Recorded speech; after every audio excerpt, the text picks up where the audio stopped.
po pala si Sheryl Alcantara. Una-una sa lahat, magpapakilala muna kami. Ang makakasama po natin ngayon ay sina Emeline Barro, Pasio Edgardo Alok, at Magaliano Ariel. Tungkol saan ang teksto? Ito ang mga gabay sa ating pag-uusapan ngayon. Una, tungkol saan ang teksto? Ano ang layunin nito? Ito ang mga pangunahing detalye tungkol sa paksa na ating pag-uusapan at magbibigay lang ako ng iilang suportang ideya para malaman natin ang iilang impormasyon tungkol sa COVID-19. So tara na at makinig tayong lahat. Ito ang pag-uusapan natin tungkol sa COVID-19. Ito ay sakit ng coronavirus noong 2019. Kaya tinatawag itong COVID-19. Kumakalat ang COVID-19 kapag ang taong nahawaan ay nagbubuga ng hininga kasabay ang droplet o maliliit na particle na naglalaman ng virus. Maaaring mangyari ito habang humihinga, nagsasalita, kumakanta o nag-ehersisyo.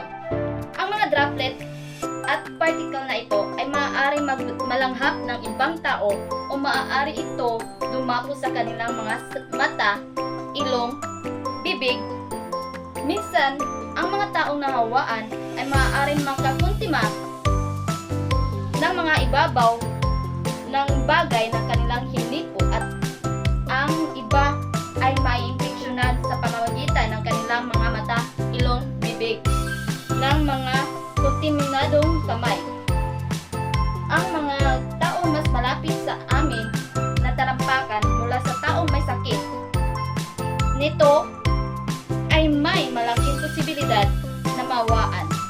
Magandang umaga sa ating lahat. Ako po ay si Alil Magaliano. Ito po ay tungkol sa COVID-19. Anong impormasyon ang nakuha mo tungkol sa paksa? Ang COVID-19 ay madalas na mas malubha sa mga taong may edad na 60 pataas o may mga sakit sa baga o sakit sa puso, diabetes o mga kondisyong nakaapekto sa coronavirus.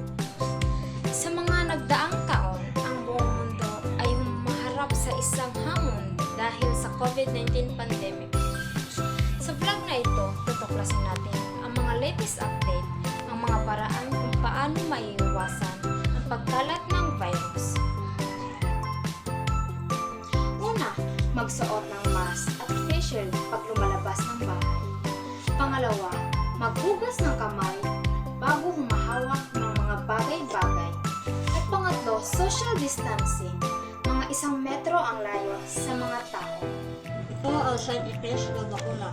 Tulad na lagnat, ubo, kakapagod, kakawala ng amoy, at kakapos ng hininga. Ang bakuna ay tumutulong sa maraming paraan. Una, pagbibigay ng proteksyon laban sa malubhang sakit na dulot ng COVID-19 virus. Ito ay nakakalakas sa ating immune system.